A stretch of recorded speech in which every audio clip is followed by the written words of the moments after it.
Bismillahirrahmanirrahim. Assalamualaikum warahmatullahi wabarakatuh. Berjumpa kembali dengan saya pada mata kuliah pengantar bisnis, yang mana pada kesempatan kali ini masuk pada pertemuan yang ketiga atau sesi yang ketiga, yang mana akan membahas atau berbicara terkait dengan sistem ekonomi dunia.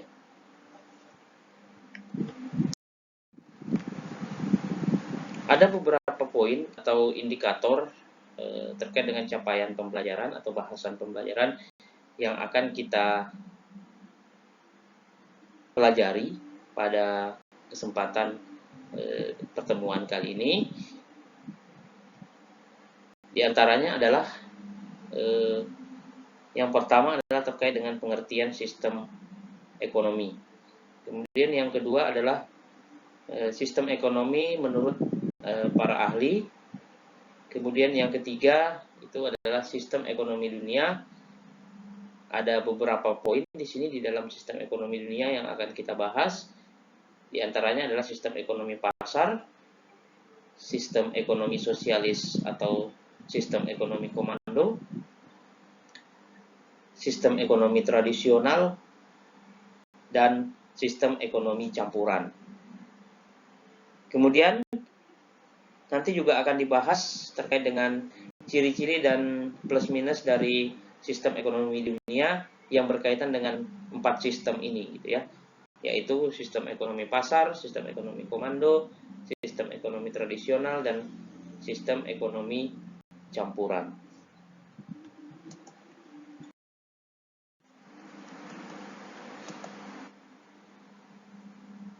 Secara umum, sistem ekonomi itu berarti ialah cara suatu masyarakat mengatur kehidupan perekonomiannya.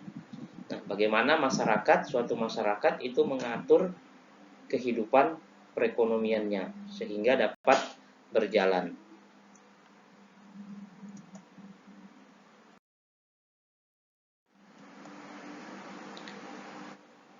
Jika kita berbicara lebih lanjut tentang sistem ekonomi, maka sistem ekonomi diartikan sebagai suatu perangkat dari kebiasaan, hukum-hukum, aturan, dan pengaturan yang berhubungan dengan produksi, pertukaran, dan konsumsi barang dan jasa. Nah, jadi sistem ekonomi bisa juga berarti bahwa keseluruhan lembaga ekonomi yang digunakan oleh suatu negara atau masyarakat dan bangsa dalam mencapai tujuan yang sudah ditetapkan atau yang telah ditetapkan. Nah, jika diartikan dalam arti yang lebih sederhana, maka sistem ekonomi ialah suatu cara masyarakat mengatur kehidupan perekonomiannya.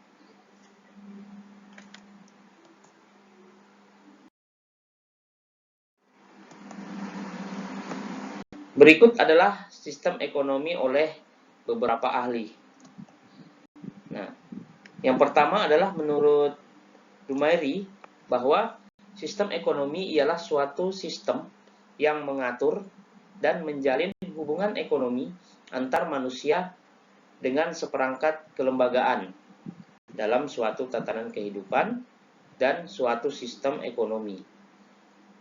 Tidaklah harus berdiri sendiri, tetapi berkaitan dengan filsafat, pandangan, dan pola hidup masyarakat yang ada di dalamnya. Nah, menurut Dumairi ya. Oke. Menurut Adam Smith bahwa sistem ekonomi merupakan bahan kajian yang mempelajari upaya manusia memenuhi kebutuhan hidup di dalam masyarakat dalam meningkatkan kesejahteraannya. Nah, ini menurut Adam Smith ya.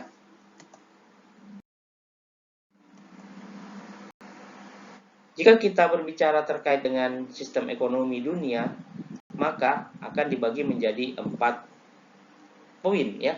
Oke. Yang pertama adalah sistem ekonomi pasar.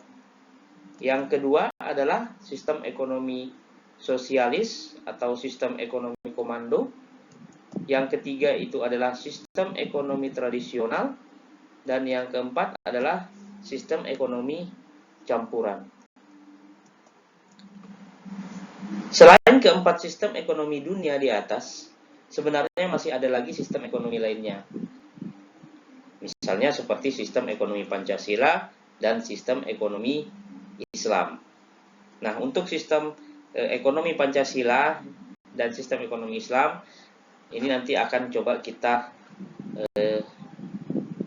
diskusikan dalam tugas terstruktur pada pada pertemuan yang ketiga ini ya. Oke.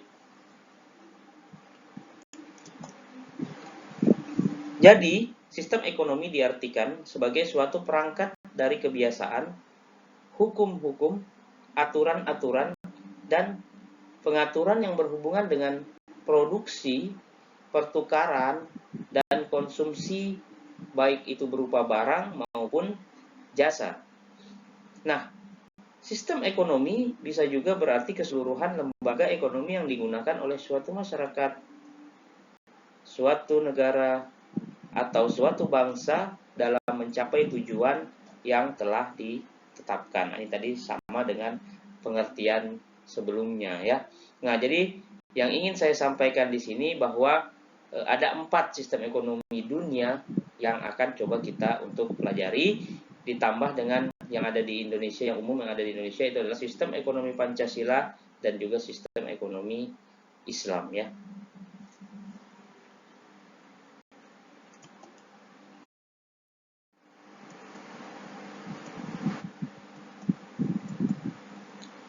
Yang pertama adalah sistem ekonomi pasar, atau sistem disebut juga dengan sistem ekonomi bebas, sistem ekonomi liberal atau kapitalis ya. Ini yang paling sering kita dengar gitu ya.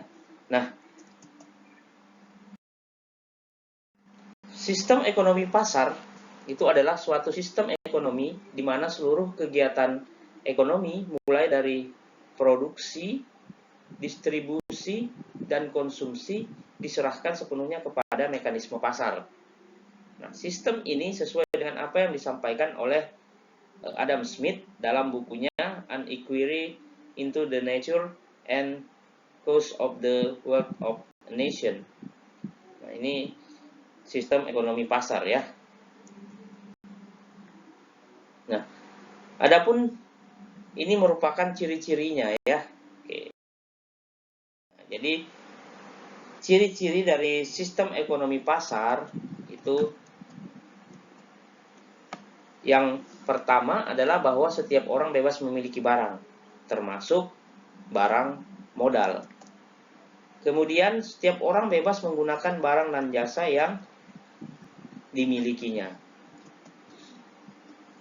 Berikutnya adalah aktivitas ekonomi ditujukan untuk memperoleh laba. Nah, ini ciri-ciri dari sistem ekonomi pasar. Kemudian semua aktivitas ekonomi dilaksanakan oleh masyarakat atau swasta ya.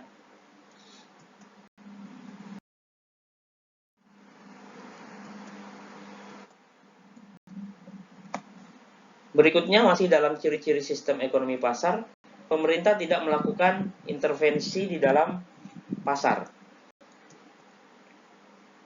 Kemudian persaingan dilakukan secara bebas. Dan ciri berikutnya adalah bahwa peran modal itu sangat vital ya. Nah, berikut adalah kelebihan dan kekurangan atau plus minus dari sistem ekonomi pasar. Oke. Yang pertama adalah menumbuhkan inisiatif dan kreasi masyarakat dalam mengatur kegiatan ekonomi. Karena semua tadi sesuai dengan ciri-cirinya, itu semua tanpa ada intervensi dari pemerintah. Artinya pihak swasta boleh mengelola modalnya sendiri ya. Kemudian setiap individu bebas memiliki sumber-sumber produksi ya. Nah, ini juga menjadi kelebihan dari sistem ekonomi pasar. Kemudian adanya motivasi atau munculnya persaingan untuk maju, karena satu dengan yang lain itu saling bersaing ya, tentunya ke arah yang lebih baik gitu ya. Nah, sedangkan kekurangan dari sistem ekonomi pasar itu adalah sulit melakukan pemerataan pendapatan. Ya, bisa dikatakan di sini bahwa siapa yang memiliki modal yang besar tentu akan lebih maju gitu ya, lebih baik dibanding yang tidak memiliki modal yang besar gitu ya. Dan yang kedua adalah cenderung terjadi eksploitasi kaum buruh oleh para pemilik modal. Nah, ini juga menjadi kekurangan sistem ekonomi pasar. Yang ketiga adalah munculnya monopoli yang dapat merugikan masyarakat. Nah, karena tadi sekali lagi dari ciri-cirinya itu ada pihak swasta itu diperbolehkan untuk mengatur gitu ya. Oke, jadi sehingga muncul monopoli yang dapat merugikan tentunya dampaknya terhadap masyarakat. Kemudian kelebihannya, ada lagi kelebihannya bahwa barang yang dihasilkan itu bermutu tinggi, karena barang yang tidak bermutu tidak akan laku di dalam pasar. Artinya di sini kembali ke pelanggan seperti pada bahasan atau materi sebelumnya. Kelebihannya berikutnya adalah efisiensi dan efektivitas tinggi karena setiap tindakan ekonomi didasarkan atas motif mencari laba. Nah, ini menjadi kelebihan juga. Sedangkan kekurangannya adalah sering terjadi gejolak dalam perekonomian karena kesalahan alokasi sumber daya oleh individu.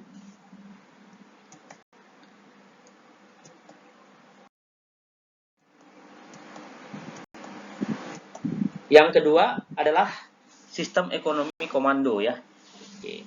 Nah, sistem ekonomi komando disebut juga dengan sistem ekonomi sosialis atau terpusat.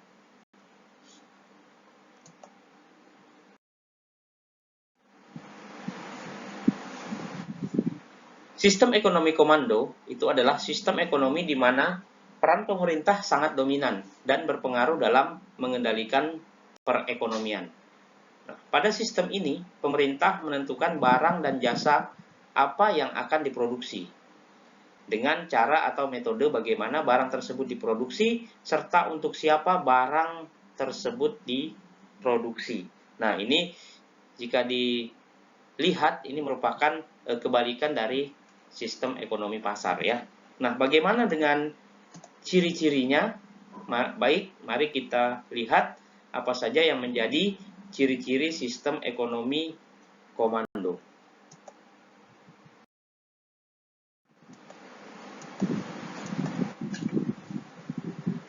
Yang pertama adalah bahwa semua alat dan sumber-sumber daya dikuasai oleh pemerintah. Yang kedua adalah hak milik perorangan itu tidak diakui karena semua sumber daya tadi dikuasai oleh pemerintah. Yang ketiga, tidak ada individu atau kelompok yang dapat berusaha dengan bebas dalam kegiatan perekonomian. Yang keempat adalah kebijakan perekonomian diatur sepenuhnya oleh pemerintah.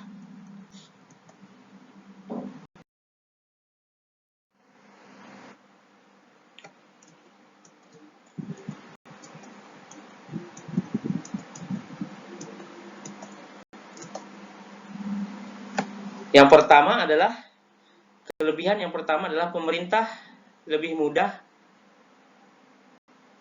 mengendalikan inflasi, pengangguran, dan masalah ekonomi lainnya. Kemudian pasar dalam negeri berjalan lancar karena diatur oleh pemerintah. Kemudian pemerintah dapat turut campur dalam hal pembentukan harga. Berikutnya adalah relatif mudah melakukan distribusi pendapatan dan juga barang jarang terjadi krisis ekonomi. Sedangkan kekurangan dari sistem ekonomi terpusat adalah mematikan inisiatif individu untuk maju. Kemudian sering terjadi monopoli yang merugikan masyarakat, ya. Kemudian masyarakat tidak memiliki kebebasan dalam memilih sumber daya yang ada.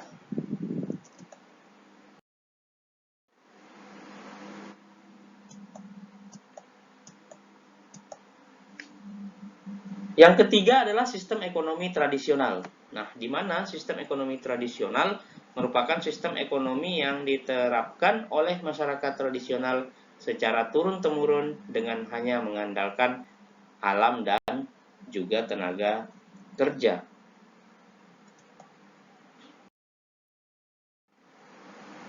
Adapun ciri-ciri sistem ekonomi tradisional itu adalah yang pertama adalah teknik produksi dipelajari secara turun-temurun dan bersifat sederhana. Kemudian hanya sedikit yang menggunakan modal, ya. Oke. Yang ketiga adalah pertukaran dilakukan dengan sistem barter atau barang dengan barang. Berikutnya adalah belum mengenal pembagian kerja.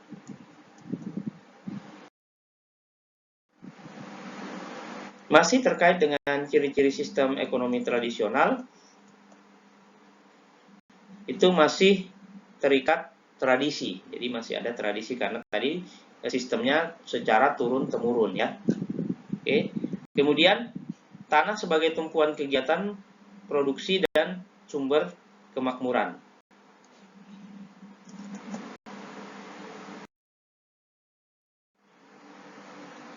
Adapun yang menjadi kelebihan dan kekurangan atau plus minus dari sistem ekonomi tradisional adalah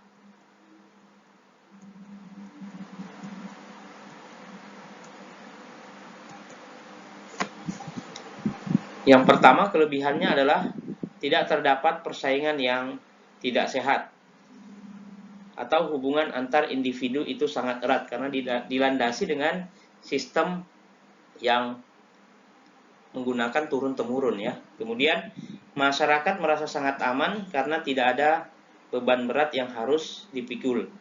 Kemudian tidak ada individualitas. Artinya di sini ada kebersamaan, ya. Kemudian kekurangan dari sistem ekonomi tradisional ialah bahwa teknologi yang digunakan masih sangat sederhana sehingga produktivitas rendah. Kemudian mutu barang yang dihasilkan itu juga minim.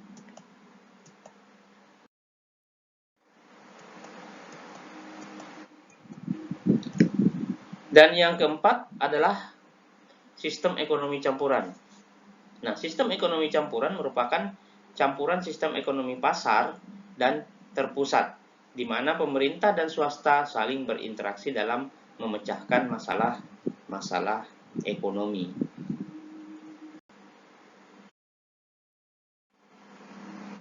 Adapun ciri-ciri sistem ekonomi campuran ialah merupakan gabungan dari sistem ekonomi pasar dan terpusat. Kemudian barang, modal, dan sumber daya yang vital dikuasai oleh pemerintah. Pemerintah dapat melakukan intervensi dengan membuat peraturan, menetapkan kebijakan fiskal, moneter, membantu dan mengawasi kegiatan swasta. Kemudian peran pemerintah dan swasta menjadi lebih seimbang.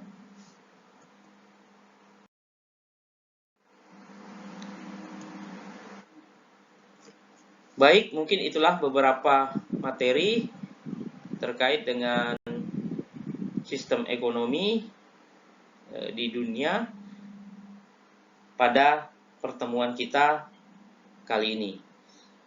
Silahkan untuk mempelajari dan lanjutkan dengan berdiskusi. Dan saya akhiri. Billahi taufiq wal hidayah. Wassalamualaikum warahmatullahi wabarakatuh.